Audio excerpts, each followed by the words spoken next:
રાજકોટ શહેર કોંગ્રેસના હાથથી હાથ જોડો ડિપાર્ટમેન્ટ દ્વારના અધ્યક્ષ સ્થાને અમે સિવિલ હોસ્પિટલના સુપ્રિન્ટેન્ડન્ટને આજે એક આવેદનપત્ર આપ્યું છે.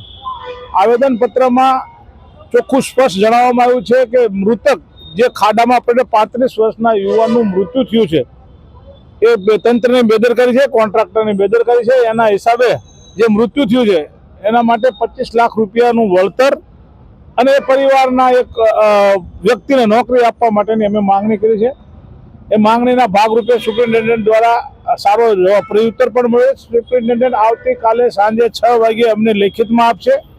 જે કાર્યવાહી કરી છે એની લેખિતમાં જાણ પણ કરશે અને રૂબરૂ સાંભળી અને સારું આશ્વાસન આપવા બદલ એમને પણ હું હકીકતમાં એક સારા સુપ્રિન્ટેન્ડન્ટ અત્યારે હાલ દેખાય છે. કાલે જવાબ મળ્યા પછી ખબર પડે કે એમની સામે શું કાર્યવાહી અમારે પણ કરવી, કારણ અમે એક રાષ્ટ્રીય પક્ષ છીએ.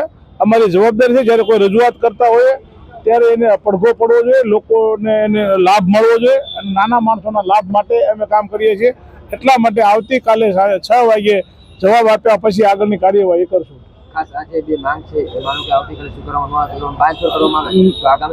આગામી સમયમાં સુપ્રિન્ટેન્ડન્ટ સામે જ તે અમે અહીંયા ગાંધી ચિંધ્યા રાહ જે કાર્યવાહી કરવાની થતી છે કરશું.